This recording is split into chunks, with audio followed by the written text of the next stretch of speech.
Timothée Parric, bonjour. Bonjour. Que faites-vous là? Que faites-vous dans la vie qui vous rend si intéressant? Quel est le secret de cette moustache? Pour les gens qui ne vous connaissent pas ou qui sont perdus sur YouTube, voici un portrait de vous vite fait. Timothée Parric, vous êtes né en 1989 à Versailles chez les bourgeois, mais vous n'avez pas grandi chez les bourgeois. Vous avez grandi dans un petit village à côté des bourgeois, élevé par une mère institutrice et un père qui probablement n'osait pas dire je t'aime, comme tous les papas de cette époque. Après une enfance heureuse et un bac S en poche, vous décidez d'étudier l'économie à la fac de Versailles, vous vous faites chier et du coup vous décidez d'aller vous droguer en Erasmus en Suède. Là-bas, comme les Suédois, ils font mieux que tout le monde, à part quand il s'agit d'empêcher la montée de l'extrême droite, vous découvrez le mélange écologie-économie. Ça fait exploser votre cerveau, dites-vous, et du coup vous partez sur un doctorat consacré à la décroissance. Vous écrivez une thèse qui, malgré ses 900 pages en anglais, est un véritable blockbuster, puisqu'elle est téléchargée plus de 50 000 fois, l'équivalent de la sortie de Dune au cinéma, mais pour les gens qui adorent lire des thèses. Vous prenez donc une économie décroissante, qui nous amènerait à vivre dans un monde post-croissant, une économie stationnaire, en harmonie avec la nature, des propos d'habitude tenus par des rastas blancs qui jouent du didgeridoo, sauf que vous avez un doctorat et du coup vous êtes beaucoup plus crédible. À part ça, vous faites du surf au Pays Basque, vous jouez aux échecs et vous adorez faire la sieste. Qu'est-ce que vous en pensez? Tout est dit. Donc j'ai lu attentivement votre livre qui s'appelle Ralentir ou périr, l'économie de la décroissance, et j'aimerais vous poser quelques questions à ce sujet, si vous le permettez. On va commencer avec une question très générale.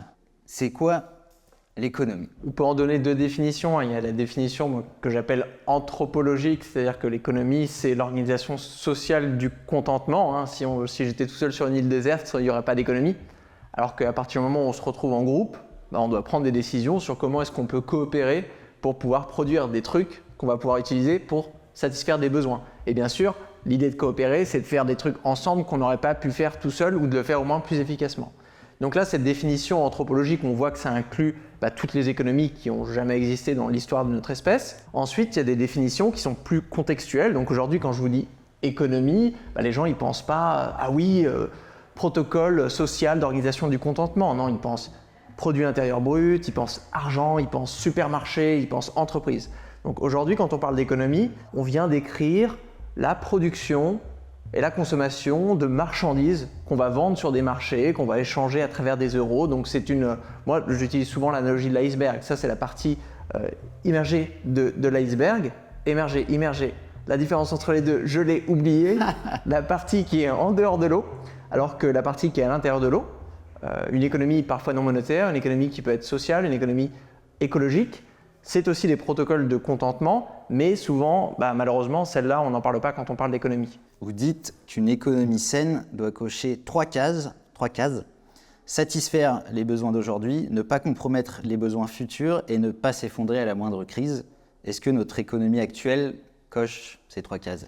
Elle coche pas du tout ces trois cases, et quand on parle d'économie actuelle, c'est donc un système capitaliste qui est une forme d'organisation économique parmi d'autres. Déjà, on ne coche pas la case de la soutenabilité.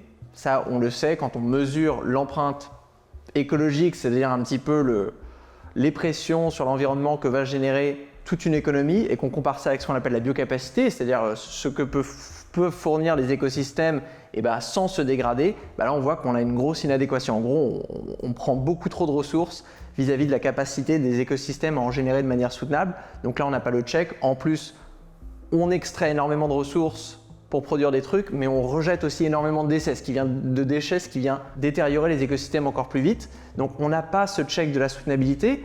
Et en plus, l'économie, elle sert essentiellement à produire des choses censées étant utiles pour pouvoir augmenter le bien-être, la qualité de vie, donc vivre en bonne santé, avoir des moyens de mobilité adéquats, un logement, des choses comme ça. Donc l'économie, on voit bien que c'est un moyen. Alors qu'aujourd'hui, le capitalisme et cette espèce de liberté d'entreprendre où on va essayer de produire toute chose que l'on peut vendre afin de faire un profit, même si c'est des choses dont on n'a pas besoin. Donc on va faire énormément de pubs et ensuite on va vendre énormément de bloqueurs de publicité parce qu'on a fait énormément de pubs. On voit qu'à la base, si on n'avait pas eu de publicité, on n'aurait pas eu de bloqueur de publicité, c'est-à-dire qu'on n'aurait pas eu besoin de gâcher une génération d'esprits créatifs à les envoyer en école de marketing pour apprendre à faire des pubs et gâcher une génération aussi de développeurs en les envoyant en école d'informatique pour qu'ils apprennent à faire des bloqueurs de publicité. Si dès le départ on s'était dit bon les gars on fait moins de publicité, on aurait libéré énormément d'heures disponibles pour faire des choses beaucoup plus utiles que cette espèce de combat positionnel pub, anti-pub, pub, anti-pub, pub, anti-pub, pub. Donc là, on voit aussi, on n'a même pas le check de l'utilité sociale. Et ensuite, il y a cette question de la résilience. Une économie, vu qu'elle est là pour contenter, on ne veut pas qu'à la moindre secousse, elle s'effondre. Parce que sinon, c'est dramatique. On se retrouve sans logement, sans nourriture, sans accès à la santé. Donc on veut une économie qui puisse continuer à prospérer, même si un jour, il n'y a plus de pétrole, même si un jour, on se retrouve avec une pénurie de matériaux, même si pour une raison ou pour une autre, on se retrouve confronté à une pandémie ou à une crise sociale, il faut que l'économie, en fait, elle soit agile. Et ça aussi, notre système, on a une économie qui est assoiffée de croissance. Donc le capitalisme, un petit peu comme un vélo, hein, il prend sa vitesse. Et si on ralentit, au bout d'un moment, on perd l'équilibre. Donc l'économie actuelle, si elle n'arrive pas à croître, en fait, elle s'encrise. Et vous l'avez dit aussi, on est dans une économie capitaliste qui est basée sur la croissance. Qu'est-ce que c'est le capitalisme? Qu'est-ce que c'est la croissance? Et en quoi ça pose un problème? Alors le capitalisme, c'est un système économique. Quand je dis système, c'est-à-dire qu'il est composé de plusieurs éléments, hein, comme une molécule qui aurait plusieurs atomes. La molécule capitaliste, elle a plusieurs éléments. Hein. On peut en penser, par exemple, la liberté d'entreprendre. C'est un des atomes de la molécule capitaliste. La marchandisation du travail, mais aussi de la nature et de la monnaie, parce que pour pouvoir justement produire, il faut pouvoir acheter des facteurs de production. On pourrait dire aussi la production à but lucratif. Donc ça, c'est important. C'est dans des systèmes économiques, en fait, la production est motivée par des incitations financières. Dans d'autres, elles sont motivées par des incitations sociales. Dans d'autres, par des incitations morales. C'est comme ça qu'on fait les différences entre différentes molécules économiques. Le capitalisme, vraiment, c'est la production, elle est concentrée sur le but de dégager un profit. Ce qui nous amène à un quatrième élément, c'est la propriété privée des moyens de production et l'appropriation privée aussi des profits. Donc, ça va être des capitalistes, donc des personnes privées qui vont acquérir des moyens de production, du travail, des ressources naturelles, qui vont les mobiliser pour produire des marchandises qui vont être vendues sur des marchés à un surplus, et ce surplus revient à la personne qui a lancé ce processus de production. Et peut-être on peut donner un dernier atome qui est très important, c'est l'allocation par les marchés. Donc tout système économique a un protocole d'allocation. L'allocation, c'est en gros le transfert des biens et des services. Parce qu'une fois qu'on a produit cette table dans une usine, elle ne va pas prendre ses petites pattes, marcher tout seul et venir ici. Non, il faut décider qui va utiliser cette table. Aujourd'hui, dans un système capitaliste, on peut dire aussi une économie de marché, on va faire ça avec le pouvoir d'achat. Une sorte des marchés, c'est un peu des enchères. C'est-à-dire que la personne qui va avoir cette table, c'est la personne qui va l'acheter, qui va utiliser son pouvoir d'achat, ses points en euros, pour pouvoir acquérir la table. Et pourquoi c'est un problème alors? Premièrement, écologiquement, c'est pas soutenable sur le long terme. Quand une économie vient croître, elle vient produire et consommer plus. Donc là, c'est une équivalence, hein, c'est la même chose, produire et consommer plus ou la croissance. Et quand on produit et consomme plus, de tables par exemple, ou même de livres, ou de lumière, ou de tout ce qu'on veut, on vient mobiliser plus de ressources naturelles. Et quand on vient mobiliser plus de ressources naturelles, on vient aussi générer plus de déchets.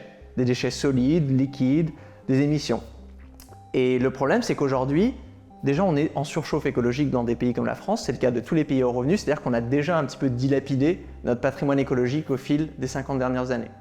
Et donc là, on se retrouve face à une pénurie qui n'est pas financière, qui n'est pas sociale, c'est une pénurie écologique. Par exemple, on se retrouve dans l'incapacité de pouvoir émettre plus de carbone dans l'atmosphère. Donc ça, c'est un problème. Alors que si on a justement ce système capitaliste qui est super fort pour arriver à mobiliser plus de ressources et les transformer en des trucs qu'on peut vendre, c'est bien. Si l'objectif aujourd'hui, la priorité, c'est de maximiser la vitesse à laquelle on transforme la nature en choses que l'on peut vendre sur des marchés. Mais si la priorité, c'est plutôt de réparer les écosystèmes ou de maintenir leur santé, on voit que la molécule capitaliste, on pourrait changer d'analogie, le logiciel capitaliste, il n'est pas adapté à cette mission. Pour pas mal de gens dans ce monde, notamment les gens qui nous dirigent actuellement, la croissance est quelque chose de super. Je vais faire apparaître sur l'écran des arguments qu'on entend souvent dans les médias, à la télé, sur pourquoi c'est hyper bien la croissance, et je vais vous laisser les défoncer un par un, si ça vous va. Ça va. Alors le premier, c'est la croissance améliore la qualité de vie. Et c'est vrai, on peut se dire, on a plus d'argent, du coup on vit mieux, quoi. Je peux m'acheter plein de trucs qui me rendent la vie plus confortable. Alors c'est pas forcément vrai parce que la croissance c'est un phénomène agrégé. C'est-à-dire que l'économie, elle est plus grosse, mais on ne sait pas qui a bénéficié de cette augmentation. Donc en gros, et si cette croissance, elle a été appropriée, les fruits de la croissance, par une minorité de personnes dont la qualité de vie était déjà saturée, parce que ça, les sociologues nous disent aussi que la qualité de vie, on n'a pas grand-chose et qu'on a accès à sa première maison, sa première voiture, son premier vélo, son premier médicament, son premier médecin, ça augmente la qualité de vie. Mais bon, à partir de la 16e voiture, on commence à se lasser un petit peu. Donc là, on voit qu'une croissance dont les fruits sont distribués de manière très inégalitaire, déjà, elle n'augmentera pas la qualité de vie de manière générale. Elle contribuera à la stagnation de la qualité de vie de ceux dont les besoins sont déjà satisfaits, voire sursatisfaits. Et ensuite, il ne faut pas oublier que la croissance, elle ne fait pas la différence entre l'utile et le néfaste. Donc on l'a vu, si on décidait d'aller aujourd'hui, on triple le nombre de panneaux publicitaires dans Paris. Génial, ça va booster l'activité économique, il faudra payer beaucoup plus de personnes pour les construire, les alimenter, parce que bien sûr on veut des beaux écrans bien énergivores, il faudra payer et former des gens pour aller en école de commerce, pour qu'ils puissent faire ce marketing ou quoi, et bien sûr cette publicité elle va inciter des gens à acheter toutes ces choses qu'on nous incite à acheter dans la rue, donc des 4x4 principalement, de la fast-food et des objets de luxe. Là on voit qu'on a créé énormément d'activités économiques. Est-ce qu'on a augmenté la qualité de vie ? Il n'y a pas de corrélation entre les ventes de sacs Louis Vuitton et la qualité de vie. Deuxième argument, la croissance réduit la pauvreté et les inégalités.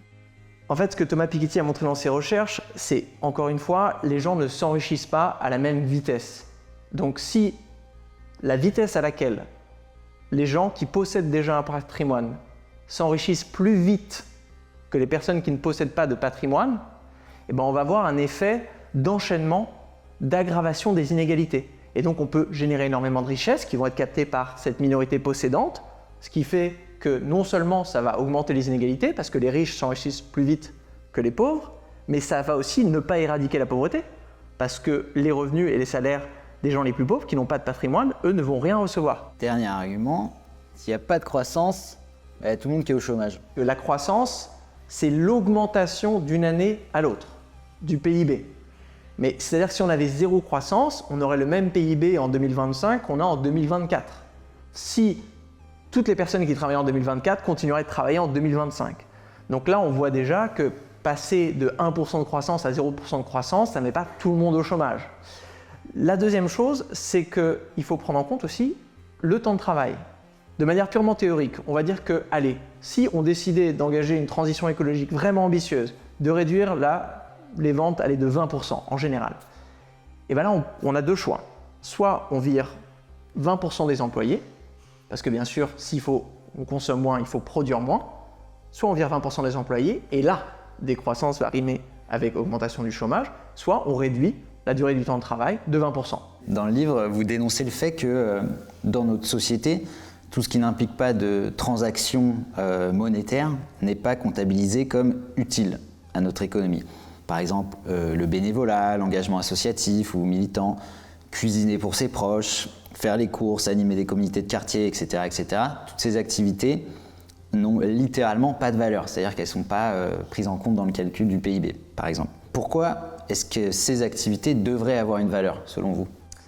Alors, ces activités, elles ont une valeur. Dans la vie de tous les jours, on se rend compte que élever ses enfants, ça a une valeur. Si on fait la différence entre des enfants où tu as les parents disponibles qui peuvent les élever et l'incapacité d'élever ses enfants et de les laisser grandir tout seuls dans la forêt, on se rend compte quand même qu'il y a une valeur ajoutée, mais vraiment dans le sens très anthropologique du terme.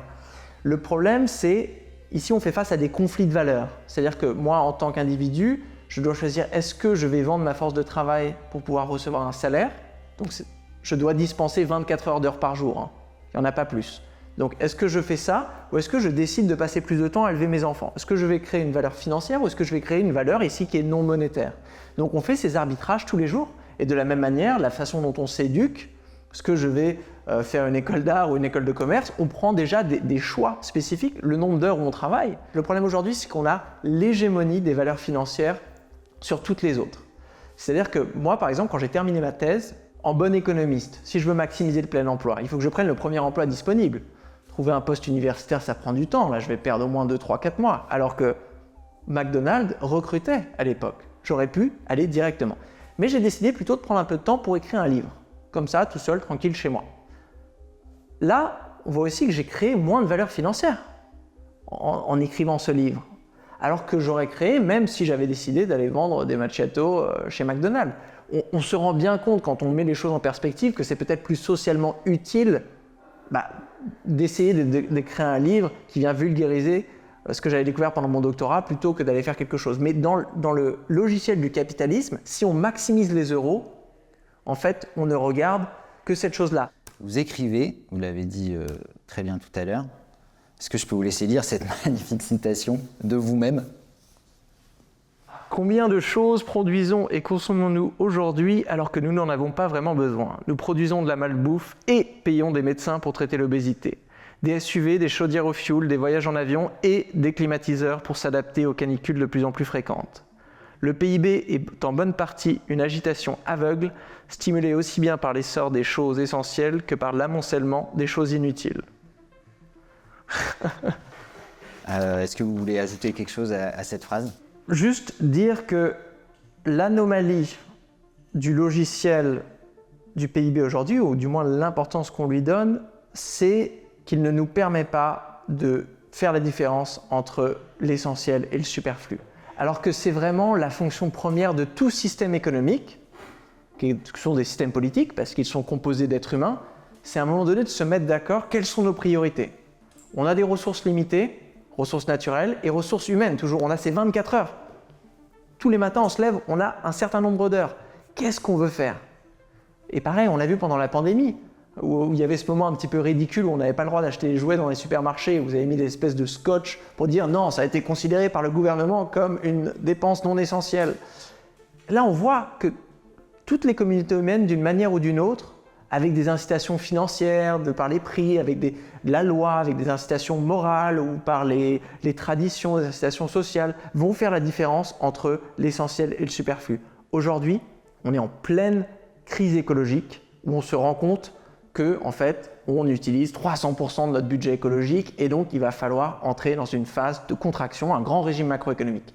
Sauf que malheureusement, on a perdu cette capacité à faire la différence entre l'essentiel et le superflu. Et donc, on se retrouve coincé dans des débats où dès qu'on parle de « Oh, pour peut-être consommer un petit peu moins d'énergie, il va falloir débrancher ou même démanteler les panneaux publicitaires éclairés. » Et là, d'un coup, les gens vont vous dire « Ah oui, c'est quoi l'étape d'après ? On débranche les hôpitaux, c'est ça ? Et on lit dans le noir et on se déplace sur l'autoroute comme ça. » Donc là, on fait l'amalgame de toutes les choses qu'on produit et sans faire la différence entre les choses qui vraiment participent à la satisfaction concrète des besoins, donc des valeurs d'usage, et d'autres choses en fait qui parfois, moi j'aime bien David Graeber, l'anthropologue britannique, appelait ça des bullshit jobs. Donc on pourrait parler aussi de bullshit commodities ou de bullshit growth. Toutes ces choses en fait que si on les supprimait demain, et d'ailleurs pendant la pandémie, tous les soirs on n'est pas allé applaudir l'équipe marketing de Louis Vuitton qui travaillait en télétravail. Non, on s'est concentré vraiment sur ces métiers qui avaient de la croissance, les métiers soi-disant essentiels, les métiers qu'on a déclarés comme étant essentiels, qui sont, on le voit dans le logiciel capitaliste aussi, les métiers les moins bien payés. Et aujourd'hui, il y a beaucoup de gens, notamment au pouvoir par exemple, qui pensent qu'il est possible de découpler la croissance économique de la pression qu'on exerce sur l'environnement. Par exemple, grâce aux énergies renouvelables, on serait capable de produire autant, voire plus d'énergie qu'avant, mais en rejetant beaucoup moins de CO2 dans l'air. C'est la fameuse croissance verte. Vous dites dans votre livre qu'une telle croissance verte n'a jamais existé et n'existera probablement jamais. Pourquoi ? Notre problème aujourd'hui, c'est que notre économie, dans son ensemble, n'est pas écologiquement soutenable. Donc même si, je ne sais pas, on venait aller produire 1% de plus d'ici l'année prochaine et ce 1% en effet n'ajoutait aucune pollution, ça ne servira à rien de se dire « ouais les gars, croissance verte, trop bien ». Non, le but c'est qu'il faut quand même arriver à verdir l'intégralité de l'économie. Et là vraiment, j'en appelle à des réflexes intellectuels les plus basiques. C'est-à-dire que si vous prenez une voiture, c'est plus simple, la façon la plus directe en fait de moins polluer avec une voiture, c'est de moins l'utiliser, comparé à investir dans la recherche et le développement pour développer des éco-innovations qui vont un jour inventer justement une espèce d'éco-fuel ou des mécanismes de capture du carbone et d'enfouissement. Là, on voit bien que la décroissance, la simplicité volontaire, le minimalisme, c'est une sorte de raccourci pour faire transition écologique. On verra après que c'est compliqué économiquement et politiquement, mais au moins écologiquement, ça marche. Aussi, la croissance verte, il faut faire très attention parce que souvent, donc ceux qui parlent de croissance verte, ils viennent sélectionner leurs indicateurs favoris, souvent les gaz à effet de serre, très souvent d'ailleurs les émissions territoriales, donc par exemple les émissions à l'intérieur de la France, mais sans prendre en compte les émissions importées. Mais le but, c'est pas juste de décarboner l'économie. Ça sert à rien de décarboner l'économie si on utilise des énergies renouvelables pour détruire la biodiversité ou pour polluer les aquifères ou toutes ces choses-là. Donc là, on voit que la soutenabilité, c'est plus comme un Rubik's Cube. C'est-à-dire qu'on a toutes les couleurs ensemble. Donc il ne faut pas se concentrer sur la décarbonisation et ensuite défoncer toutes les autres couleurs. Il faut justement faire en sorte de comment j'arrive à réduire l'empreinte carbone de la mobilité sans augmenter l'empreinte matière de la mobilité et sans augmenter les prélèvements en eau et sans augmenter l'usage des sols et donc la perte de biodiversité et sans augmenter la pollution sonore et la pollution lumineuse et toutes ces choses-là. C'est ça qui est impossible. En fait, on voit bien que quoi qu'on fasse, à partir du moment où on veut produire quelque chose en plus, eh ben, ça va être plus compliqué de le faire de manière écologiquement légère que de produire quelque chose en moins. Vous mentionnez dans le livre l'effet rebond. C'est donc un paradoxe qui fait que quand il y a une amélioration technologique qui nous permet de produire beaucoup plus efficacement quelque chose, vous parlez des moteurs de voiture dans votre livre, eh bien, en fait, on pourrait dire qu'on utilise moins ce truc, mais en fait, on utilise beaucoup plus ce quelque chose, ou alors on dépense ce qu'on a gagné en rendant ce truc plus efficace ailleurs. Et vous citez un exemple, c'est par exemple aux États-Unis et en France, l'effet rebond énergétique est de 100%. Ça veut dire, si j'ai bien compris, que toute l'énergie qu'on aurait pu ne pas dépenser grâce à nos innovations technologiques, et ben, toute cette énergie a été utilisée à un autre endroit dans l'économie. Donc en gros, ça ne sert à rien. On ne pourra jamais décroître comme ça, quoi. Bon, alors sur l'aspect énergétique, on peut aussi changer de source d'énergie. Donc là, il y a quand même des transitions vers des énergies qui sont relativement moins polluantes que d'autres. Mais vous avez complètement raison qu'il y a des phénomènes d'effet rebond qui font qu'au bout d'un certain temps, là dans l'étude, si je me souviens bien, c'était à 24 mois. Donc en 2 ans, oui, cette partie de l'énergie qui va peut-être être économisée, aller dans un secteur parce qu'on a des logements plus efficaces ou en termes de mobilité, eh ben, cette énergie, elle va être utilisée quelque part d'autre. Et on le voit à l'échelle individuelle. Si moi, d'un coup, j'arrête de faire quelque chose, ou si ceux qui nous regardent se disent « Ah bah tiens, pour minimiser mon empreinte carbone, je vais arrêter de manger de la viande parce que c'est le premier poste d'émission dans l'alimentation », ils vont se rendre compte qu'à la fin du mois, ils auront plus d'argent qu'avant. Et peut-être qu'après quelques mois, ils vont se dire « Tiens, là, je me retrouve avec 500 € sur mon compte en banque, est-ce que je me ferais pas un petit kiff ?» Et donc, on va consommer quelque chose qu'on n'aurait pas consommé avant, un voyage en avion ou quelque chose d'autre. Et peut-être que cette chose que l'on n'aurait pas pu consommer avant, mais qu'on va consommer, parce qu'on a arrêté de manger de la viande, peut-être que les émissions seront supérieures à celles de l'absence de viande pendant ces 5 mois. Ça, c'est l'effet rebond individuel. Il y a d'autres types d'effets rebond. Par exemple, on va s'acheter, je sais pas, une nouvelle voiture, moins polluante que l'ancienne, et donc on va se dire trop bien, non mais c'est une hybride, donc je peux me faire kiffer. Donc avant des choses que l'on n'aurait pas fait avec sa vieille voiture, genre un Paris-Bordeaux en voiture, parce qu'on se dit non, elle est polluante, je me sens mal vis-à-vis de l'environnement, d'un coup, j'ai la voiture hybride, je me dis non, ça va, donc je la conduis. Et là, ça peut rebondir parce qu'on peut se rendre compte que nos émissions liées à la mobilité vont augmenter. Parce que justement, maintenant, on a l'impression avec un véhicule qui, quand on regarde l'efficience du moteur, oui, en effet, émet moins par kilomètre, mais vu qu'on va faire plus de kilomètres, ça rebondit. Et le dernier rebond, vraiment le plus crucial, c'est l'effet rebond macroéconomique. Donc là, quand on prend l'agrégation de tous les petits effets rebonds individuels, et ben là, on voit que la molécule capitaliste, donc ce logiciel, fait en sorte de toujours, on a vu, mobiliser une ressource dès qu'elle est disponible pour produire quelque chose. Donc si certaines personnes décident, allez, on arrête de prendre l'avion parce que écologiquement, c'est pas possible, et ben les entreprises à but lucratif, dirigées par des actionnaires qui veulent s'enrichir, des compagnies aériennes, qu'est-ce qu'elles vont faire? Elles ne vont pas se dire, bon, il semblerait que les gens aient moins besoin de prendre l'avion, donc nous allons décider de baisser le nombre d'avions qui circulent, car nous écoutons, nous sommes en attente du bien-être de nos consommateurs. Non, ils vont se dire, on va faire des soldes et des pubs pour justement remplir nos avions. Et peut-être que ces soldes et ces pubs, ça va amener plus de personnes dans l'avion que ces quelques écolos bien intentionnés qui ont décidé d'arrêter de voler. Donc c'est pour ça on voit que le seul moyen d'éviter l'effet rebond, c'est de changer le logiciel dans son ensemble. Et justement, pour en finir là-dessus, on a l'impression que, en fait, on n'arrivera jamais, nous, en tant qu'êtres humains, à se réfréner de consommer ou de faire des choses néfastes pour la planète. Est-ce qu'on peut se dire que, enfin, on sort un petit peu de l'économie là, mais est-ce qu'il y a un problème en nous, êtres humains, ou est-ce qu'on peut juste dire que c'est la faute au système en général?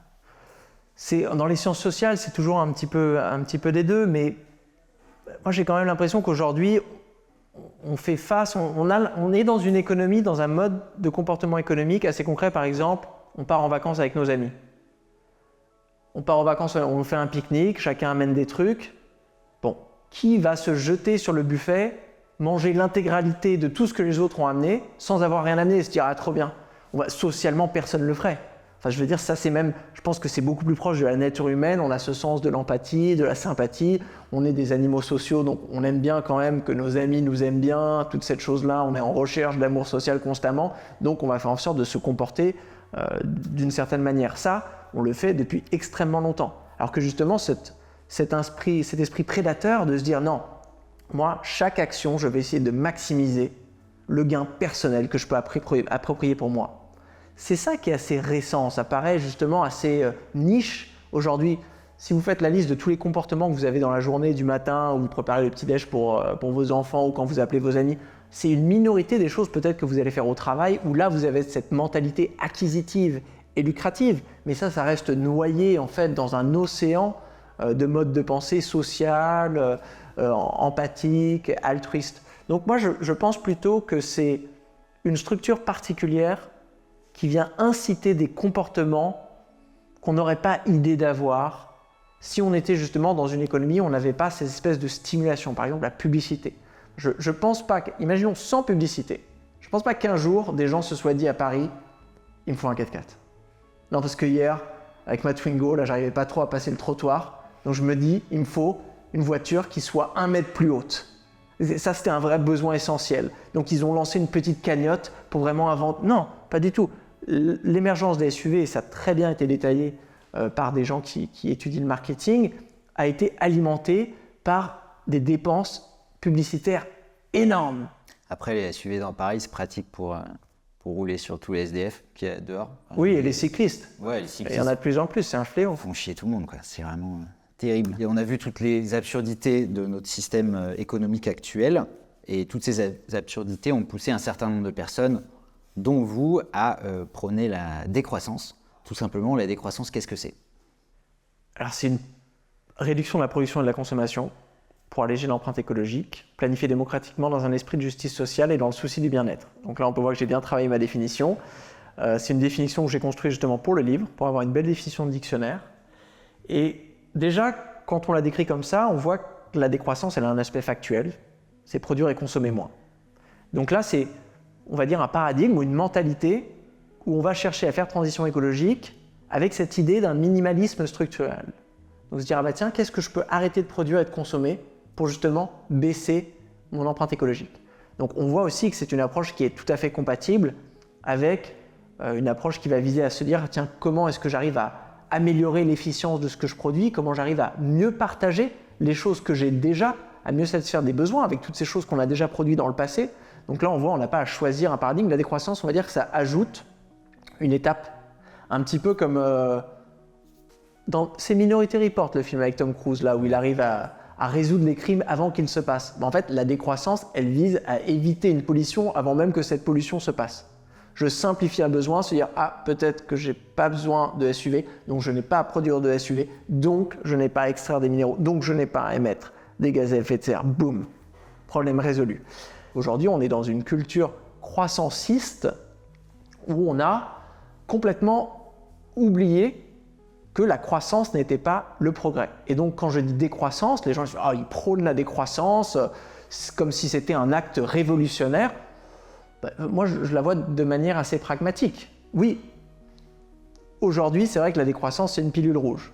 Dans une économie capitaliste, ceux qui cherchent à faire le contraire, c'est nager contre le courant. Mais quand on le remet dans le contexte d'une économie anthropologique qui cherche à satisfaire des besoins sous contrainte écologique, une décroissance temporaire pendant quelques années, parce que c'est ça, hein, dans la définition, j'en parle pas, mais si le but c'est de réduire la production et de la consommation, justement pour alléger l'empreinte écologique, le terme allégé plutôt que réduire ou baisser, c'est-à-dire passer d'un niveau au-dessus peut-être d'une limite planétaire, donc en surchauffe, à un niveau adéquat. C'est ça l'allègement. C'est-à-dire qu'on ne fait pas la décroissance à jamais et pour tout. On fait une décroissance sélective, organisée, maîtrisée, temporaire, juste ce qu'il faut pour un retour à la pleine santé sociale et écologique. Est-ce que la décroissance passe forcément par la fin du capitalisme ? Ça serait plus facile parce que le logiciel capitaliste, il a un petit peu tendance, parce qu'il a été designé pour ça, à mobiliser des facteurs de production pour produire des marchandises qu'on va vendre sur des marchés. Si aujourd'hui, la première priorité, c'est justement d'appliquer cette mentalité minimaliste, ça va être très dur de le faire avec le logiciel. Dans l'économie française d'aujourd'hui, toutes les organisations n'ont pas exactement le même logiciel. Si on va dans une coopérative de l'économie sociale et solidaire, elle n'a pas la même molécule capitaliste que dans une entreprise du CAC 40. Donc, peut-être une petite municipalité avec une démocratie participative assez dynamique, où il y a un tissu d'économie sociale et solidaire avec des coopératives vraiment bien intégrées dans le territoire, en fait, ça, c'est une petite économie, une mésoéconomie qui serait beaucoup plus à même de faire transition écologique parce qu'elle aurait des forums démocratiques qui lui permettraient de faire « Ok, là, il y a une pénurie d'eau et on n'a plus de budget carbone. On va discuter, faire la différence entre l'essentiel et le superflu et faire des choix de réduction et des choix de rationnement et de partage. » Très bien. Donc là, on voit que ça peut se faire, alors que par contre, une entreprise du CAC 40 où il y a des actionnaires derrière qui imposent absolument une cadence infernale ne pourra jamais décider de produire moins, de la même manière qu'un crocodile ne décidera jamais de devenir végétarien. Là, malheureusement, l'analogie n'est pas de moi, c'est un autre économiste qui l'a créé. Dans un monde idéal, demain, on met en place la décroissance. On se dit, OK, on va réduire collectivement la taille de notre économie.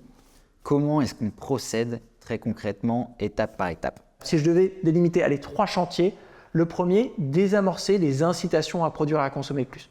La publicité, c'est une incitation à consommer. Aujourd'hui, si on limite la publicité, on va faire baisser les incitations à consommer. Donc, c'est une bonne chose. De la même manière, les entreprises à but lucratif, c'est un statut légal qui crée des incitations à produire plus. Alors que parfois, ce n'est pas nécessaire de produire plus. Donc ça aussi, faire des changements de statut d'entreprise pour que les entreprises à but lucratif deviennent des entreprises à lucrativité limitée ou des entreprises à but non lucratif, on voit qu'on agit sur le premier chantier, désamorcer un petit peu tous ces moteurs de croissance. Deuxième étape, c'est des outils pour justement contracter, donc produire et consommer moins. Là, on voit ça peut se passer à plein de niveaux différents. Donc, au niveau d'un État, on peut décider par exemple d'avoir une ligne assez claire sur l'usage d'un budget carbone et dire le budget carbone cette année c'est ça, le budget de carbone de l'année prochaine c'est ça. Clair. Au lieu d'avoir une stratégie assez molle avec une taxe carbone comme ça, on pourrait se dire tiens, on va avoir des permis carbone pour les organisations, pour les entreprises, pour les gouvernements, où on pourra avoir plein d'autres manières de le faire, mais on a une ligne claire de se dire si c'est limité, on va devoir faire des choix. Pareil à l'échelle d'une municipalité. Si une municipalité se retrouve, tiens, cette année, on a un budget carbone qui ne nous permet pas de faire tous les chantiers qu'on voulait faire. Lesquels on préfère faire ? Et on choisit. Donc là, on voit, c'est des instruments qui vont permettre de prendre la décision de produire et consommer moins. Et il y a un troisième chantier qui est très important, une fois qu'on a pris cette décision, c'est d'accompagner les acteurs.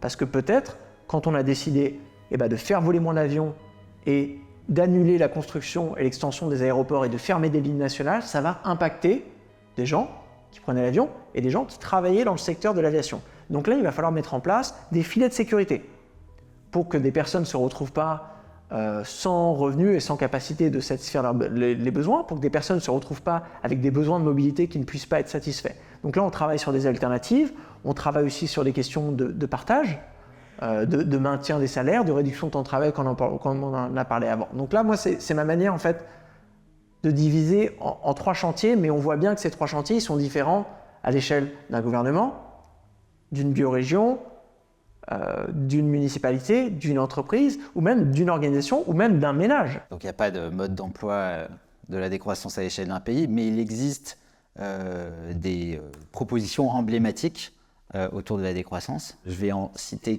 quelques-unes et vous pourrez me commenter les propositions en me disant pourquoi elles sont vraiment si pertinentes pour décroître.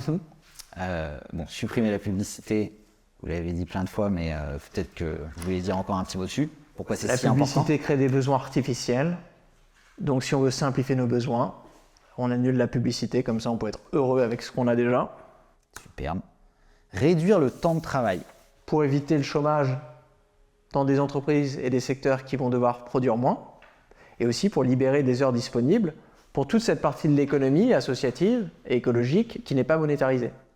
Et comment c'est possible de ne pas créer de chômage? C'est un truc qui, je trouve, est difficile à comprendre. Comment c'est possible de ne pas créer de chômage, voire de générer de l'emploi en travaillant moins? Il faut mieux partager les emplois disponibles, déjà. Donc on peut voir au sein d'une entreprise, vous avez un certain nombre de commandes qui vont nécessiter un certain nombre d'heures de travail. Vous pouvez répartir ces heures de travail en demandant à une personne, je ne sais pas, de travailler, ou quelques personnes de travailler 60 heures par semaine, ou vous pouvez engager le double qui ne travailleront que 30 heures par semaine.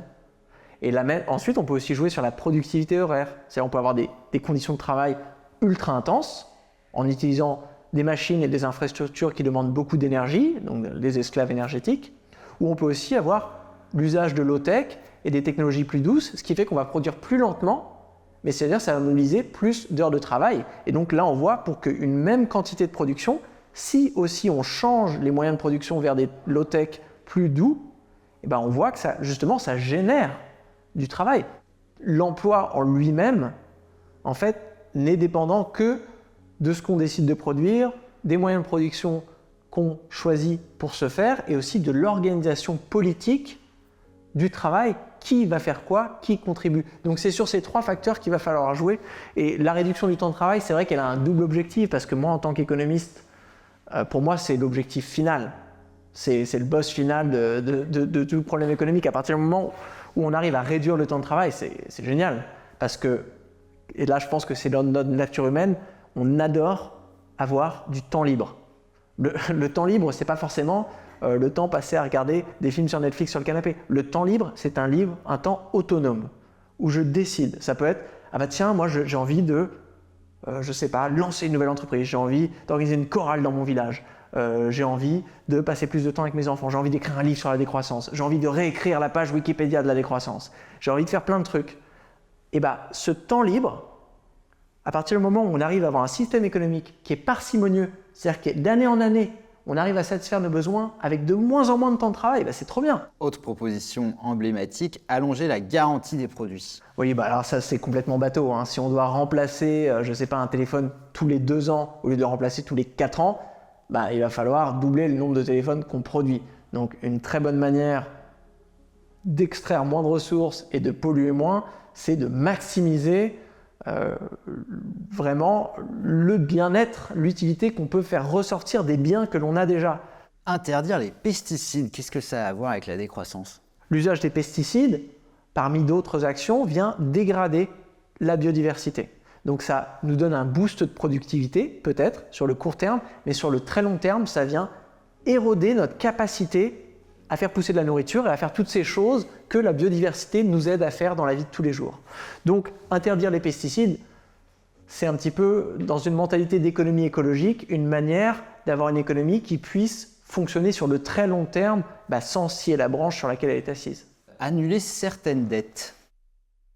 Si on est super endetté, qu'est-ce qu'on va faire si on est un étudiant américain qui se retrouve à la fin des études avec $100 000 de dette ou plus?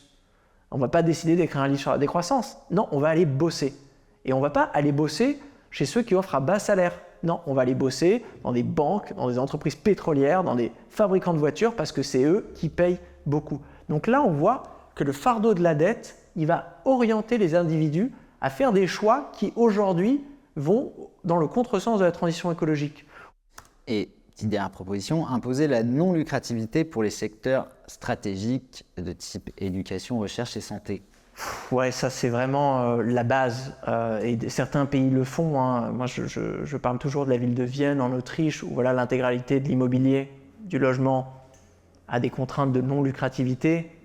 Bon, est-ce qu'on ne serait pas mieux quand même dans une économie où les acteurs de la santé, de la petite enfance, de la vieillesse, de l'éducation sont soumis à des contraintes d'utilité sociale. comme on a dans l'économie sociale et solidaire, de se dire ces secteurs ils sont tellement importants qu'on n'est pas là juste pour s'enrichir à travers une mentalité acquisitive et prédatrice et extractive. On est là vraiment pour faire un investissement social et augmenter le bien-être. Et pour faire ça, on a besoin d'un logiciel particulier. Le problème du capitalisme, c'est que vu qu'il cherche toujours en fait, à marchandiser des nouveaux trucs, il a tendance à créer des marchandises là en fait où il n'y en a pas besoin. Donc il va se dire, ah bah tiens, attends les gens, tout le monde devient vieux. Est-ce qu'on ne pourrait pas acheter des EHPAD et revendre l'accès à ces EHPAD de plus en plus cher tout en minimisant les coûts pour maximiser les surplus? Oui, on peut, oui, on le fait en ce moment. Très très bien, ça enrichit d'ailleurs une minorité possédante de plus en plus vite, ce qui exaspère les inégalités. Donc là, on voit qu'en termes de qualité de vie, ça fait même baisser la qualité de vie globale parce que plus un pays est inégalitaire, plus sa qualité de vie baisse. Ça, on le sait aussi. Donc là, on voit, est-ce qu'on n'aurait pas mieux fait de, dès le départ, protéger, faire non, non, non. Toutes les personnes qui gèrent des EHPAD doivent avoir des contraintes de non-lucrativité parce que c'est l'équivalent d'un service public, c'est un service social. Donc là, la décroissance, c'est le contraire du capitalisme qui cherche à marchandiser plus de trucs, c'est le retour. Donc la démarchandisation de certaines choses qu'on a marchandisées, la gestion de l'eau, les crèches, on a vu les EHPAD, certains pans de l'éducation, de l'industrie pharmaceutique, de l'énergie, démarchandiser justement pour que ça redevienne géré par des entités qui puissent maximiser la valeur d'usage et donc le bien-être au lieu de rester focalisé sur l'empilement des euros.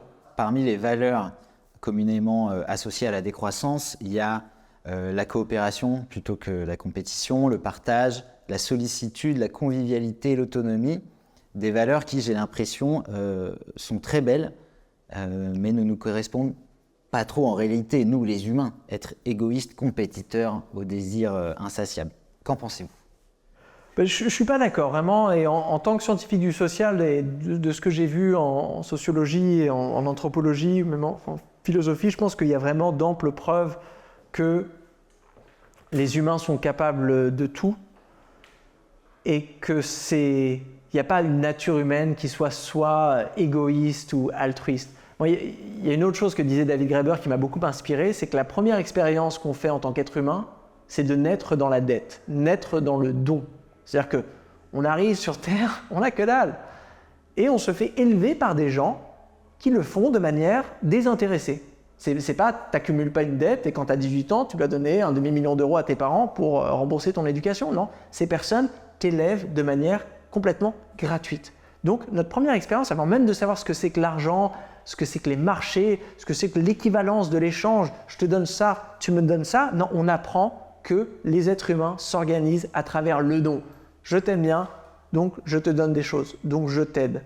Et donc ça me paraît bizarre qu'aujourd'hui, on ait ces discours politiques de se dire non, la nature humaine, elle est centrée sur l'égoïsme ou quoi, alors que notre expérience quotidienne, la majorité des interactions qu'on a avec nos amis, notre famille, ceux qu'on aime, ceux qu'on respecte, ce sont des relations de don, de réciprocité. C'est en fait une sorte de socialisme, hein, si on revient à ces valeurs dont on parlait, de partage, de sacrifice, de solidarité, parfois de se dire bah tiens, moi, je vais me débarrasser de quelque chose dont je n'ai pas vraiment besoin si ça peut aider un ami qui en a vraiment besoin. La décroissance aujourd'hui, quand on dit bah tiens, les pays du Nord qui n'ont pas vraiment besoin d'augmenter leurs émissions de gaz à effet de serre ou d'augmenter la portion, je ne sais pas, de matériaux qu'ils accaparent parce qu'ils ont déjà satisfait beaucoup de leurs besoins et donc ils vont pouvoir se permettre de produire et consommer moins pour libérer des ressources pour que les pays du Sud, eux, puissent avoir une marge de manœuvre importante pour produire toutes ces choses dont ils ont besoin pour satisfaire leur bien-être, bon, c'est quelque chose qu'on fait tous les jours, ça s'appelle le partage, hein, c'est pas de la science-fiction. Donc, moi j'ai un petit peu l'impression quand même que est-ce qu'on est capable de décroître ? Ces questions, elles nous ramènent plutôt à l'idéologie de la croissance et dont elle est venue tellement ancrée non seulement dans nos discours politiques, mais aussi dans notre mentalité, où des gens vont se dire mais est-ce que je suis véritablement capable d'être heureux sans acheter toutes ces choses que je vois sur les publicités ? Les gens sont vraiment dans le doute. Alors qu'en fait, si on se concentrait sur l'expérience humaine quotidienne et toujours regarder la majorité des relations sociales qu'on a, pas prendre juste la manière dont on se comporte une seule fois au travail, comme ça où on est peut-être très égoïste, non, de regarder la majorité est-ce que je suis plus altruiste ou égoïste en général? La majorité des gens diraient peut-être en général, avec les gens que j'aime bien, j'ai plutôt tendance à être une bonne personne. Pourquoi macroéconomiquement, dès qu'on met toutes ces personnes ensemble, on est censé avoir cette espèce de système monstrueux où d'un coup tout le monde est égoïste? Ça n'a pas de sens. Comment faire pour que les gens qui ne voient pas la couleur de la croissance aujourd'hui, c'est-à-dire les gens au SMIC ou au chômage, comment faire pour les convaincre que la décroissance, c'est bon pour eux aussi? Alors eux, très concrètement, ils ont besoin d'avoir accès à plus de ressources. Donc ils ne vont pas connaître une décroissance à proprement parler au sein de leur personne. Donc ils vont devoir produire et consommer plus. Mais justement, ils ont intérêt à qu'on réalise donc, cette critique de la croissance qui, on l'a vu, n'a pas éradiqué la pauvreté. Donc aujourd'hui, la poursuite de la croissance, moi je la vois de plus en plus comme un discours qui vient légitimer une exploitation systémique de ces minorités dans un pays comme la France, mais aussi surtout des minorités dans des pays du Sud qui travaillent pour nous à travers les choses que l'on importe. Donc non seulement on exploite ces personnes en appropriant leur force de travail et leurs ressources et leurs matériaux, mais aussi on exporte tous nos déchets et nos pollutions chez eux. On sait que c'est la moitié la plus pauvre de l'humanité qui va subir 75% des coûts liés au changement climatique.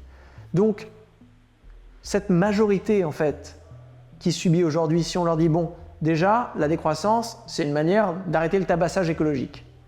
Donc ça, on est content. Et ensuite, se dire, si, on l'a vu par exemple, on vient introduire des contraintes de non-lucrativité dans toutes ces choses aujourd'hui qui alourdissent les dépenses contraintes des ménages les plus pauvres, si d'un coup je peux envoyer mes enfants dans une crèche municipale autogérée, si d'un coup il y a des places qui se libèrent et que je n'ai pas à mettre mes enfants dans une crèche privée qui me saigne chaque mois justement parce qu'elles sont gérées par une entreprise à but lucratif qui n'est pas là pour boire l'eau des pâtes, et là on voit aussi pareil, si d'un coup on a accès à une mobilité douce, si on a accès à toutes ces choses, une alimentation saine, si on a accès à la terre pour pouvoir peut-être organiser socialement des jardins partagés, des choses qui nous permettent d'avoir accès à une alimentation de meilleure qualité, là on a tout à y gagner. Moi ces personnes, je leur dirais, votre choix c'est soit ce projet de changement de logiciel, où quoi qu'il se passe, déjà ça arrête le tabassage écologique, ça c'est très bien, et il y a quand même, ça apporte en lui la possibilité d'une amélioration de la qualité de vie,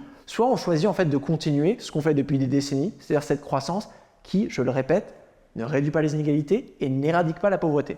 La décroissance, vous dites que ce n'est qu'une étape vers une société mature, idéale, la société de post-croissance. Alors elle a plusieurs noms, ou d'économie stationnaire. En tout cas, c'est une économie dans laquelle, une société dans laquelle l'économie ne grossit plus ni ne diminue plus. Ça ressemble à quoi très concrètement une société stationnaire, une société post-croissante?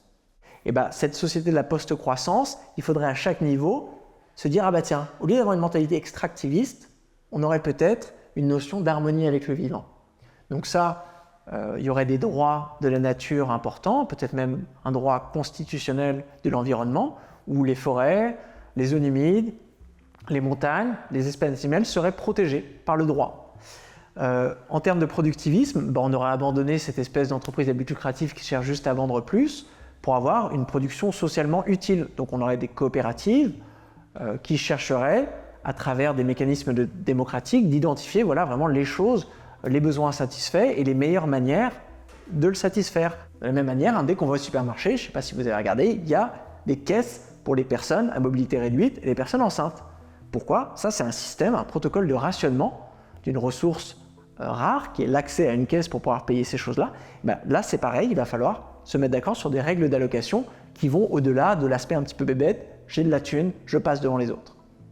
Pareil, le consumérisme, ça c'est une culture un petit peu obsolète, on vient définir notre propre bien-être, notre identité en fonction de ce qu'on a et du prix que ça coûte. Donc là, il va falloir créer une nouvelle culture du suffisant, une simplicité volontaire, un minimalisme, un hédonisme alternatif où on va venir essayer de trouver du plaisir, non pas dans les objets, mais dans ce qu'on appelle dans les biens relationnels. Donc le but, c'est pas d'avoir le plus d'échiquiers possible chez soi à la maison et des échiquiers qui coûtent cher. Le but, c'est de prendre du plaisir à jouer aux échecs avec des gens qu'on aime bien, dans un contexte où on prend justement, où on a une certaine joie de vivre. Donc là, on voit que le consumérisme, aujourd'hui très matérialiste, sera plus porté vers cet hédonisme social et relationnel. Et pour finir, ce dernier élément, aujourd'hui, on a traiter la nature comme une décharge. Là, on a besoin d'avoir une circularité, de dire l'économie on doit la penser comme la Station spatiale internationale. On doit vraiment optimiser toutes les ressources qu'on utilise pour qu'il y ait le moins de choses possibles qui rentrent et le moins de choses possibles qui sortent, et surtout de maximiser le temps de maintien. On en a parlé, la durabilité. Et du coup, on arrive à la conclusion. Je vous laisse lire cette citation de vous-même. La décroissance est une nécessité écologique, mais c'est aussi une aubaine sociale et existentielle. Ralentir pour survivre, oui, mais ralentir surtout pour bien vivre. Est-ce que vous voulez ajouter quelque chose ? Moi, c'est ça qui m'embête avec la discussion qu'on a actuellement autour de la décroissance. C'est qu'on va tout de suite se focaliser sur, je sais pas, oui, mais qu'est-ce qu'on fait pour l'inflation ? Oui, et comment la dette publique ? Et le plein emploi ? Alors qu'on a une belle opportunité, vraiment, d'upgrader notre logiciel, d'inventer l'économie du futur, de se dire oui, mais est-ce qu'il n'y aurait pas une meilleure façon de s'organiser socialement, de se poser des questions fondamentales, très intéressantes, et d'avoir un débat passionné qui ne soit pas capturé par des économistes qui essayent d'imposer justement leur autorité en disant il faut payer la dette publique et donc on est obligé de faire croître l'économie, c'est tout. Moi, là, j'invite tout le monde à sortir un petit peu du carcan effrayant de l'économie pour se dire la question de la transition écologique et surtout l'aspect économique de la transition écologique, c'est pas une histoire d'euros, c'est pas une histoire de marché, c'est pas quelque chose dont on a besoin d'avoir 4 doctorats en économie pour comprendre. C'est des questions beaucoup plus simples qui sont liées à des choses qu'on fait déjà tous les jours, des arbitrages, des conflits entre différentes valeurs, des projets de vie, des priorités. Et ces questions, voilà, elles sont tellement importantes qu'on va vraiment avoir besoin que tout le monde y participe dès aujourd'hui. Donc ce livre, en tout cas, c'est une invitation à venir faire de l'économie. Trop cool. Petite dernière slide pour la route. C'était super intéressant. Merci beaucoup, Timothée Paris.